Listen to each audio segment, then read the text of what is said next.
Estamos gravando, eu acho, né? Ao vivo.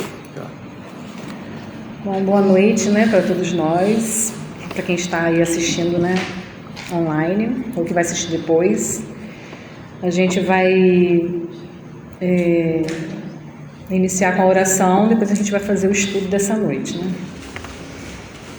Amado Mestre Jesus, amigos espirituais, estamos neste momento iniciando o estudo da noite do livro Os Prazeres da Alma, capítulo 17, pelo Espírito Hamed.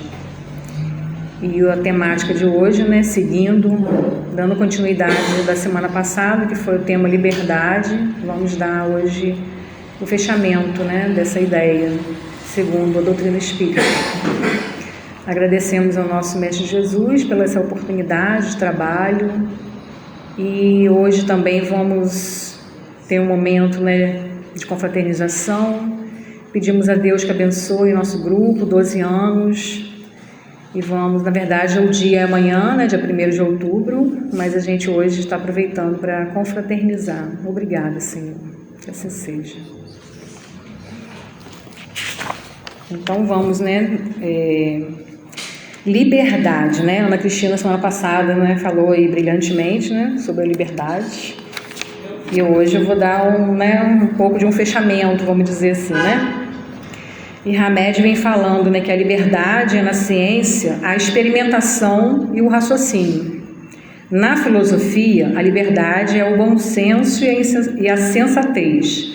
Na religião, o discernimento e a naturalidade. Na arte, a originalidade e a inspiração. Na sociedade, a igualdade e a solidariedade.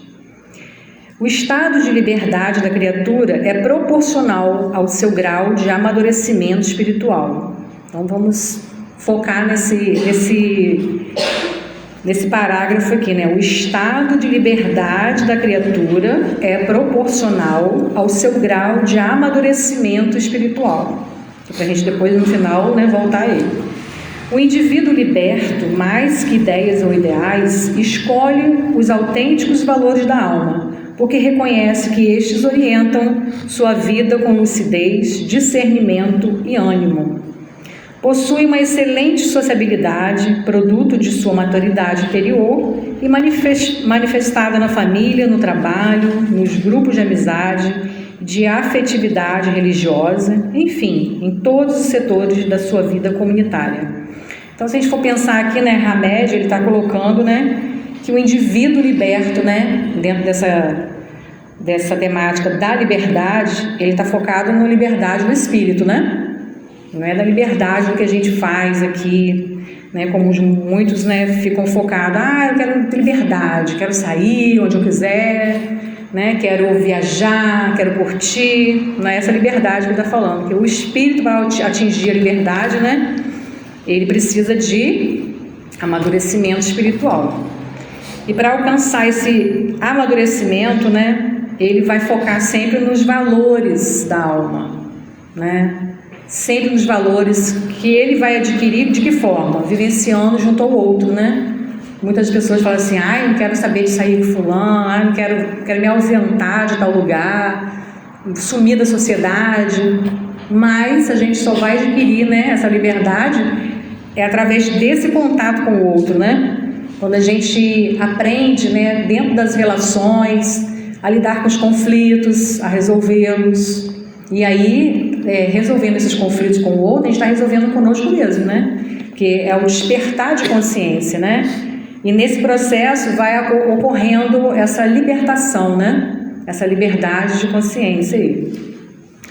Então, quando ele fala, né, que a gente aprende nessa maturidade interior através da família, do trabalho, é em todos os lugares, porque se eu sou uma pessoa aqui no grupo, eu tenho que ser a mesma pessoa em casa, no trabalho, né? Eu não posso ser de forma diferente do que eu sou aqui, né, em outro ambiente, vamos dizer, né?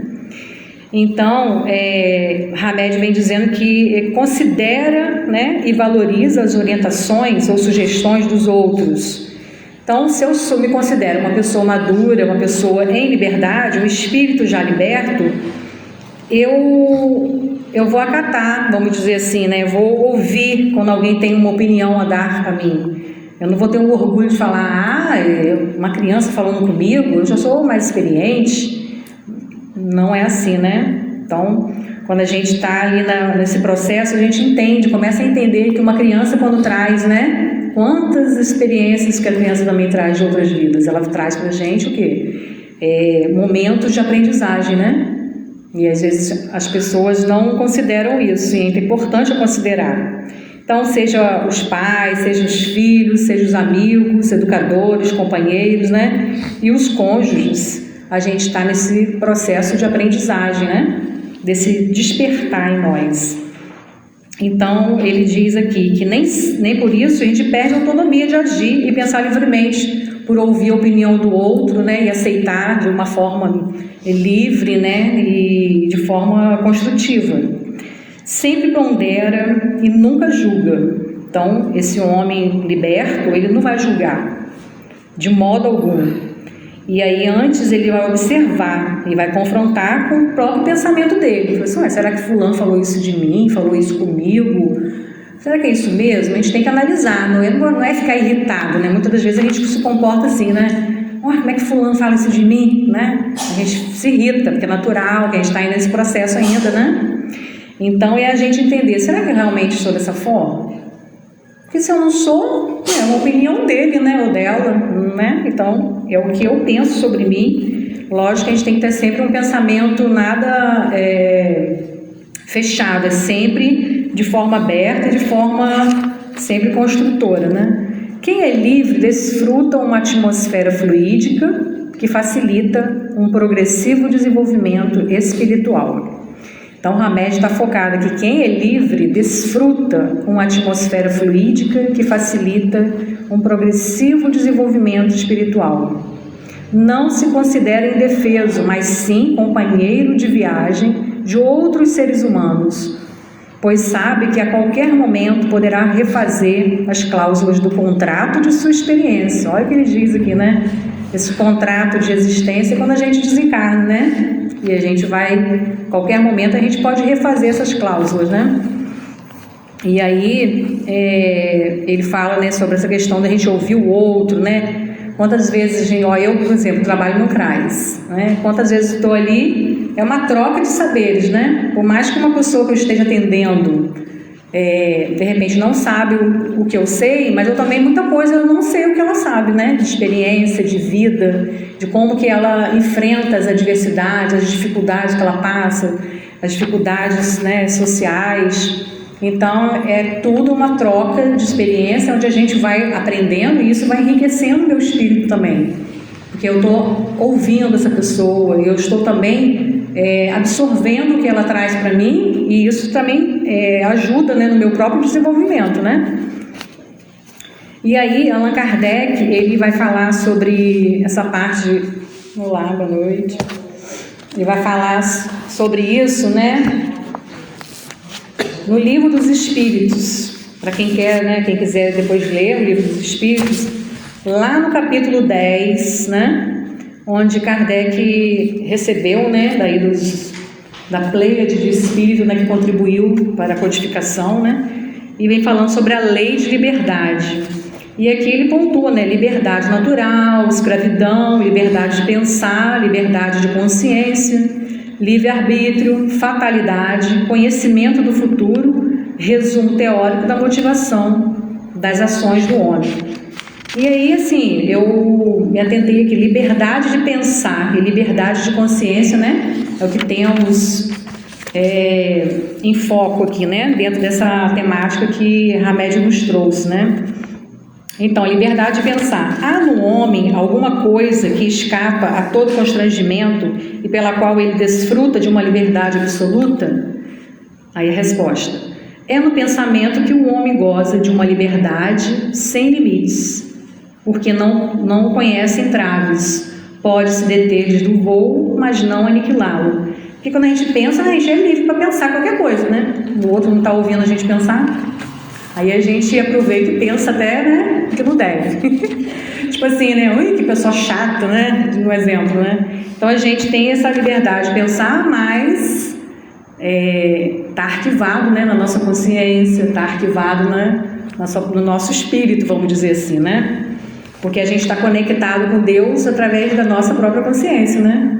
Então, por isso que quando a gente, né, vem a desencarnar, o que acontece? Vem aquele filmezinho, né? A gente tem aquele processo regressivo, e aí se estiver ali na própria consciência, né, a gente se deparar com algo que a gente viu que está contra a lei de Deus, aí vem aquela questão da culpa, né, que a gente precisa ser trabalhado. E é isso, a liberdade de pensar nos coloca nesse processo de livre-arbítrio, né, que a gente tem, que Deus nos deu, né, e deixa eu ver aqui, Kardec colocou aqui, ó, o homem tem livre-arbítrio dos seus atos? Resposta, né? O homem goza de livre-arbítrio desde o seu nascimento. Então, desde o nascimento, nós temos essa liberdade, né? Esse livre-arbítrio para pensar, para agir, né? Só que quando a gente está na infância, na primeira infância, na adolescência, a gente, né? Vamos dizer primeira infância, né? A gente não tem essa consciência ampla, né? De saber como vai agir, de como agir diante da lei, né? A gente vai adquirindo no decorrer das experiências com o outro, dentro da família, dentro da sociedade, né? Enfim. E aí ele coloca aqui, né? E os informantes da vida maior, né? Que nos deu essa resposta, visto que ele tem a liberdade de pensar, tem a de agir. Sem livre-arbítrio, o homem seria uma máquina, né? Que a gente estaria agindo conforme uma máquina e não com responsabilidade que a gente tem, porque na medida que a gente tem o livre-arbítrio, a gente vai adquirindo essa maturidade, esse autoconhecimento, a gente vai adquirindo as experiências que são necessárias para a nossa evolução, né? E aí é importante a gente fazer sempre essa autoanálise, né, do nosso comportamento, dos nossos pensamentos. A gente sabe que o dia a dia nosso é corrido, né? A gente às vezes vai dormir cansado, que nem dá para fazer isso. Mas é importante a gente chegar à noite, no momento que a gente está fazendo nossa oração de agradecimento a Deus, né, pelo dia, e a gente parar para pensar, nossa, como é que foi meu dia hoje? O que eu fiz, né?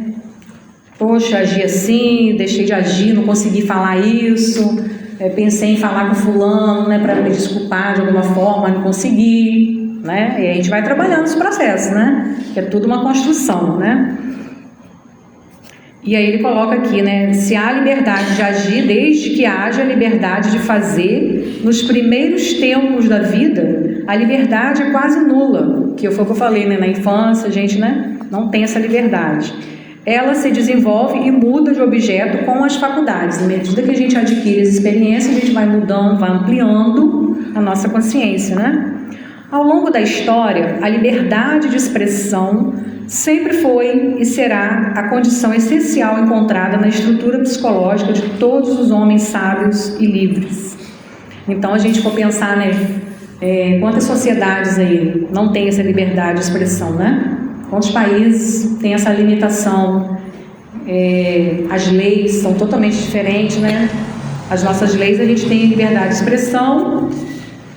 Lógico, tem sempre obedecendo, né, as normas da sociedade, as leis da sociedade, né? Então é importante que a gente faça essa reflexão, né?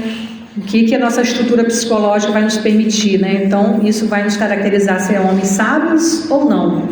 Porque um homem sábio, qual é a característica de um homem sábio, né? E aí a gente tem que refletir sobre isso, né? Será que eu estou agindo no meu dia a dia com sabedoria? Será que eu estou agindo, né, de forma ainda como espírito inferior ou não? A gente tem que avaliar, né? A gente que está dentro da doutrina espírita, a gente sabe que a gente tem sempre essa possibilidade de criticar, de analisar, né, de ter um pensamento crítico. Não é aceitar sempre o que o outro fala, né? Mas ouvir e analisar, né? Uma das maiores batalhas que temos que enfrentar é a de abrir mão da compulsão de estar constantemente desconfiado de tudo e de todos. Tem gente que tem um comportamento, né? Desconfia de tudo. O que fulano está vindo para cá? O que está acontecendo? A gente desconfia de tudo e aí é importante pensar, né? Por que esse tipo de desconfiança, né? Para estar em plena liberdade, precisamos nos soltar, fluir pelos ritmos da vida. Muitas vezes é no ato de perder que encontramos a razão da própria existência. Quantas vezes a gente está em um processo de perda de emprego, perda de um relacionamento, perda de uma pessoa querida, nossa, né? Questão de doença. E aí a gente está passando por um processo de perda, a gente, às vezes, é nesse momento difícil que é o momento que a gente vai ampliar, né, o nosso espírito de forma com que a gente conseguiu, né, acessar essa parte da gente e avançou, né? Muitas das vezes a gente está curtindo a vida, sem problemas, a gente sabe que é difícil, todo mundo tem problema, né? Mas é um tempo da nossa vida onde a gente não avança tanto, vamos dizer, né? Quando a gente está no processo de doença, de perda, que é um momento de enfrentamento de uma dificuldade, né? No mundo tereis aflições, mas tens bom ânimo. É nesse processo que a gente avança, né? Espiritualmente, que a gente consegue avançar nesse ato de perder, né? Que Hamed está falando aqui. No exercício do livre-arbítrio, será sempre bem-vinda a legitimidade da inquirição ou indagação, pois a dúvida saudável mantém nossa casa mental na prática constante de atividade intelectual ativa e criativa, enquanto a certeza absoluta pode nos levar a atitudes atrevidas e insolentes, né? Então a gente tem que pensar, a inquirição, a gente tem que estar sempre se perguntando, se questionando, né? De forma, lógico, lúcidas, né? E aí a gente tem que pensar dentro do que a gente aprendeu dentro da doutrina, né?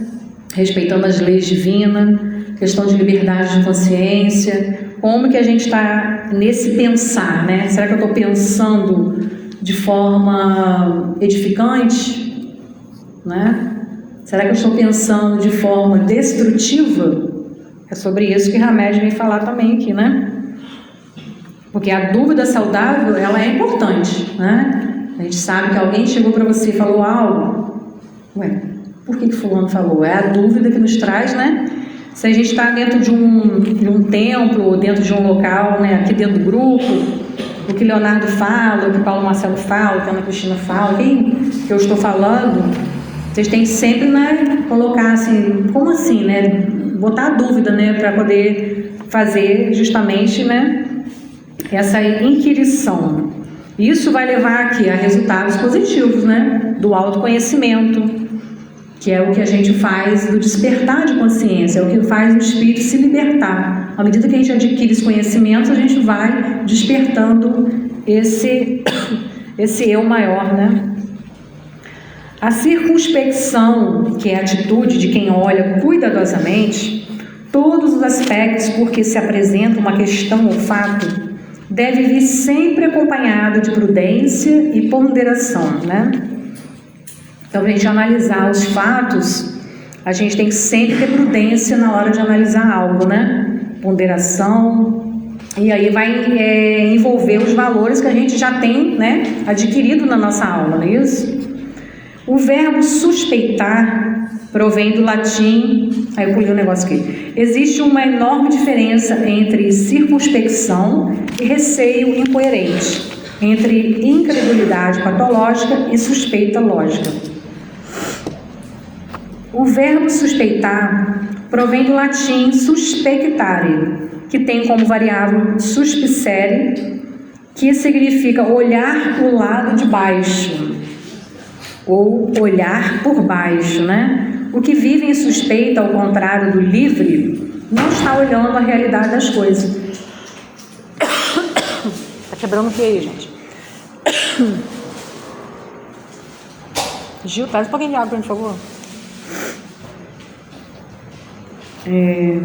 O que vive em suspeita, ao contrário do livre, não está olhando a realidade das coisas, mas supondo o que possa existir por detrás dos fatos, acontecimentos e atitudes das pessoas.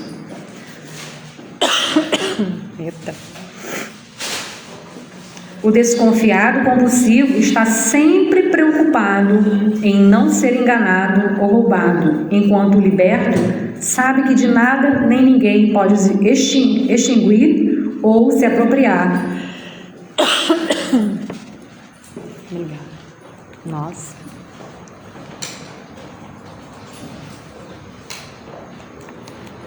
Eu já falei tanto hoje no CRAS, que fiz palestra lá, a garganta começa a pipocando.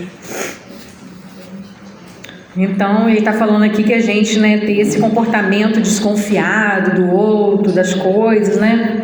A pessoa pode entrar num desconfiômetro, vamos dizer de maneira bem popular, né? O desconfiado compulsivo está sempre preocupado em não ser enganado ou roubado, enquanto o liberto sabe que nada nem ninguém pode extinguir ou se apropriar de suas conquistas pessoais. Que a gente, né, quando a gente tem um pensamento liberto, a gente não vai ficar preocupado, apegado ao que o outro pensa ou deixou de pensar, né? É dessa forma, né? Então, jamais ninguém vai se apropriar do que aquilo que eu adquiri. Minhas conquistas são minhas. Eu vou levar para a eternidade, vamos dizer assim, né? Então, ninguém tira de mim, né? E os indivíduos que alcançaram o estado de liberdade vivem no equilíbrio. Então, se a gente for parar para pensar, se autoanalisar, será que eu estou em estado de equilíbrio, como a Abed colocou aqui? Né? Os indivíduos que alcançaram o estado de liberdade vivem no equilíbrio, conquanto não acreditam em tudo, nem desconfiam de tudo. É o equilíbrio, né? Fazem parte do rol das criaturas centradas. Quem está centrado aí, né? A gente tem que parar para pensar. Será que eu estou centrada? Quanto falta para atingir, né, esse patamar, né, de uma pessoa equilibrada, centrada, né? Diferenciam-se o que existe de real e verdadeiro e não ficam imaginando males ilusórios ou sem fundamento. Então, a gente voltando aqui, né, na liberdade de consciência, né, que Kardec coloca, ó, a liberdade de consciência é uma consequência da liberdade de pensamento? Resposta: a consciência é um pensamento íntimo que pertence ao homem, como todos os outros pensamentos, né? Então, se a gente tem liberdade de consciência, o que é consciência? É tudo que a gente está vivenciando aqui agora, né? E o que é inconsciente? Foi tudo que eu já vivi e ficou registrado na minha memória. Às vezes vem à tona através de sonho, através de um xiste, de uma experiência, né? E aí a gente vai acessando de uma lembrança, de uma regressão, um déjà vu. E aí isso tudo está dentro do nosso inconsciente, né? As nossas experiências passadas, tudo que a gente adquiriu de experiência, de avanço, está tudo aqui registrado.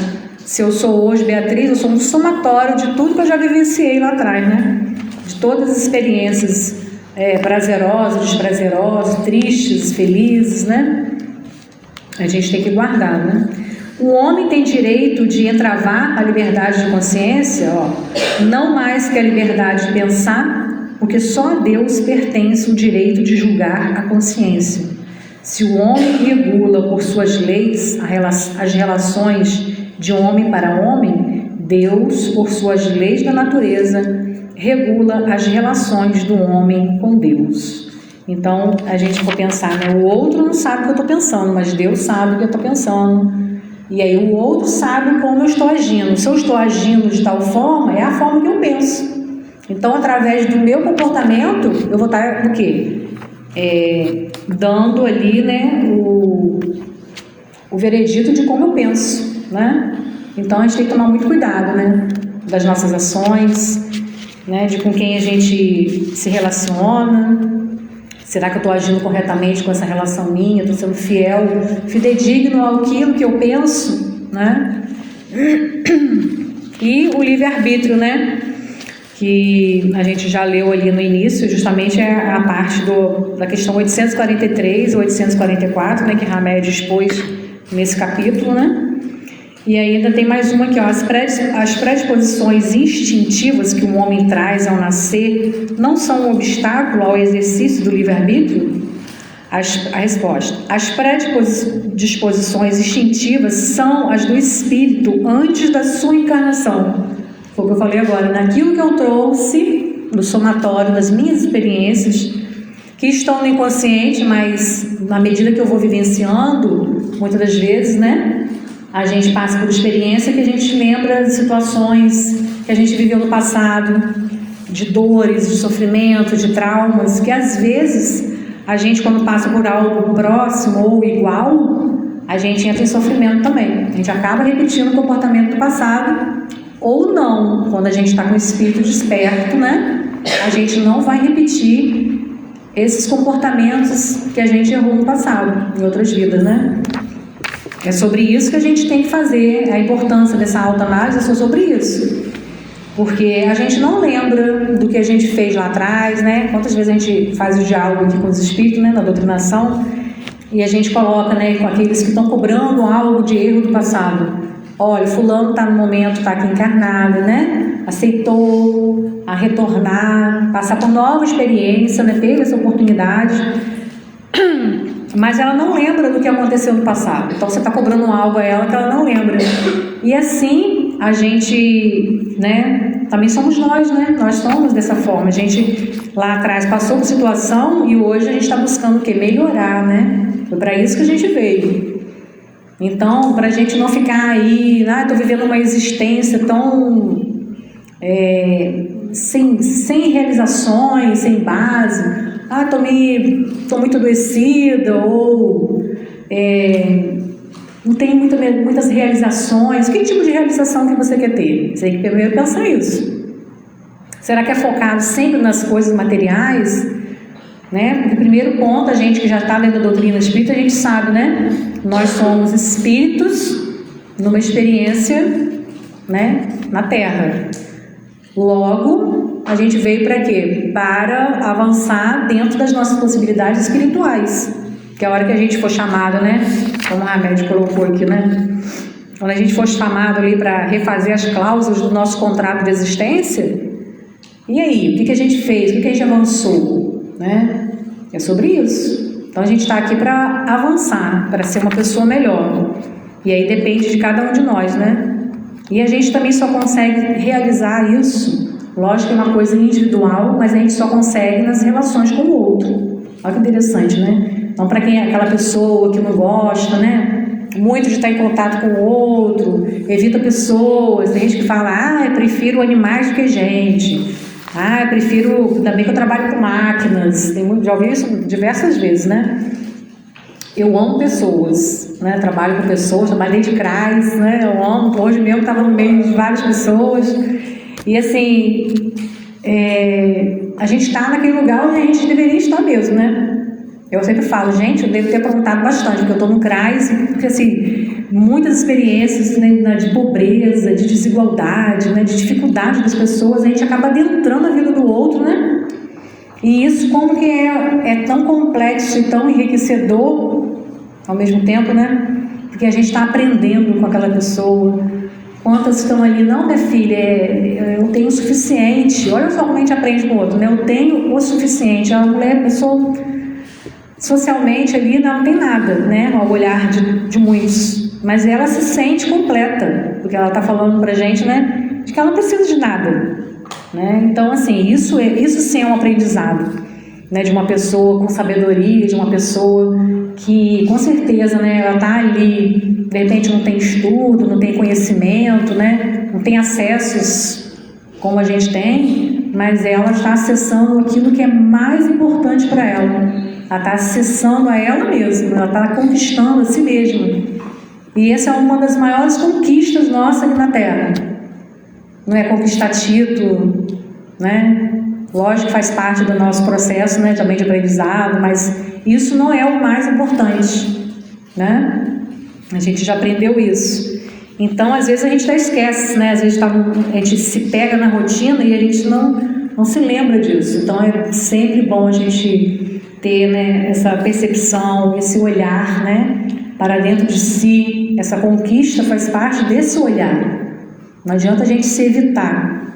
Às vezes é difícil, né? Porque dói, né? Às vezes a gente fala assim, não quero falar sobre isso agora não. E aí a gente vai empurrando, vai deixando para depois. Não há depois, a gente tem que fazer agora, né?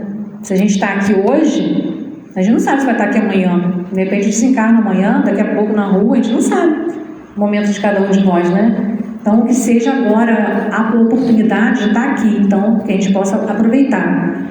Porque só através dessa conquista, dessa autoconquista, é que a gente vai libertar o espírito, né? Lembrando que Jesus colocou, né? Conhecereis a verdade vos libertará. Né? Que verdade é essa? Né? Que a gente tanto... Às vezes a gente fala assim, né? Que verdade? é a verdade sobre nós, é a verdade que a gente tem, né, das leis de Deus, que essas leis, né, que a gente tem aqui nos estudos, basta a gente parar um pouquinho para refletir naquilo que a gente estuda, né, e praticar. Se a gente não praticar, não adianta ficar só no mundo das ideias, né, tem que ficar também, né, registrado nas nossas atitudes. Só assim a gente consegue alcançar, né, essa plenitude que a Joana sempre fala no livro dela, a conquista do ser, né, o ser consciente. Eu ia citar algo aqui, mas nosso horário, né? Vocês sabem que eu sou... Eu vou só ler a mensagem que o Alberto nos colocou na reunião, né, de desobsessão. O Léo até publicou aí já, né, nas... Obrigada, Cristina. Saí correndo, não consegui a letra de Ana Cristina chique. Dá para entender.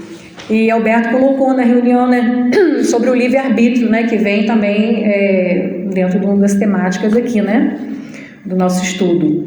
Aí Alberto, né, colocou: dissertarei de forma um tanto rápida, portanto incompleta, sobre a questão do livre-arbítrio. Né, uma reunião, uma questão rápida, ele estava só pontuando ali, né, mas isso aqui vai para além de muita coisa. A todos os espíritos Deus cria livres. Isto é certo, do contrário, Deus seria um déspota controlador. Então, isso aqui é para a gente pensar, né? Deus não controla ninguém aqui, né? Deus nos colocou aqui na Terra e a gente tem esse livre-arbítrio para a gente agir da forma como a gente bem entende, como que a gente aprendeu, que a gente vivenciou, né? E, lógico, depois a gente vai ser cobrado nas responsabilidades das nossas atitudes, né? Se a gente ferir aí o código, né, divino, vamos dizer, né? A liberdade do espírito, porém, está limitada às circunstâncias próprias em que ele vive, pois que não se pode pedir a espíritos que habitam campos de indígenas que vivem em comunidades isoladas as mesmas concepções de liberdade e de seus limites que temos nós, espíritos ditos avançados em civilização. Portanto, o nível de evolução, de progresso espiritual em que o espírito adquire no decorrer de sua caminhada irá determinar o tipo de liberdade que viverá. Olha o que a gente estudou, né? Então, né, o que a gente adquirir, né, na nossa caminhada vai determinar o tipo de liberdade, né, que a gente vai ter. Influências socioeconômicas trazem limitações para as decisões do espírito, já que este não pode se livrar das peias que tais circunstâncias trazem para ele. Pela educação, o espírito encarnado sabe o que é certo e errado, e é aí que poderá escolher caminhos os mais diversos que lhe abreviarão a vida, seja cedendo às insinuações de um outro encarnado, seja cedendo às influências de mentes desencarnadas que lhes pressionem os pensamentos ainda mais se há a hora de morrer. Sim, o há, mas também há a liberdade de se realizar o oposto e a lei de Deus que está inserida no universo e em cada consciência em que dá a manifestação da presença divina na vida de todos os espíritos reencarnados no planeta. Que essa breve dissertação possa ser útil às vossas reflexões. Aí a gente está também aqui, né, Alberto colocou que como a gente sofre influência, né, tanto de encarnados como desencarnados, cabe o quê? A cada um de nós fazer, né, com que Hamed colocou ali, né, esse pensamento reflexivo, né, crítico, de analisar, será que o que eu estou pensando é meu? Pode ser influência de algum espírito que está me acompanhando, minha sintonia, né, baixou, ele caiu. E aí a gente tem que pensar sempre com esse olhar, né, crítico. E aí, através, como o Alberto colocou, através da educação, a gente tem essa possibilidade, né? A educação nos dá essa possibilidade de avaliar sempre, né? E é isso, nosso horário, né? Chegou. Vamos agradecer a Deus, né? Esses momentos de reflexão, de estudo sobre a liberdade. Boa noite, Karine. Agora eu estou vendo. Boa noite. Então, vamos agradecer a Jesus, nosso mestre, amigo, a Deus, nosso Pai, aos nossos amigos aqui presentes, nos inspirando, nos dando essa oportunidade de refletir as leis de Deus e que possamos estar sempre buscando, pesquisar, estudar, para poder entender, fazer troca de ideias, participar de estudos, não aceitar o que o outro fala, mas ouvir, absorver e também refletir se é dessa forma que você entende, de acordo com as leis de Deus e as leis da terra também, que está aí. E que Jesus nos abençoe mais um ano, do nosso grupo, 12 anos que o Jéssica vai fazer amanhã. Agradecer a todos os trabalhadores, tanto encarnados quanto desencarnados, que nos possibilita a seguir por todo esse tempo, as pessoas que têm auxiliado na compra aí, do nosso terreno, para poder a construção desse grupo se realizar. E agradecer a Deus por tudo, por todo esse tempo, principalmente pela oportunidade de auxiliar o próximo. Obrigada, Senhor. Assim seja. E agora, gente, para fechar o negócio aqui, concluir. Boa noite a todos aí, online.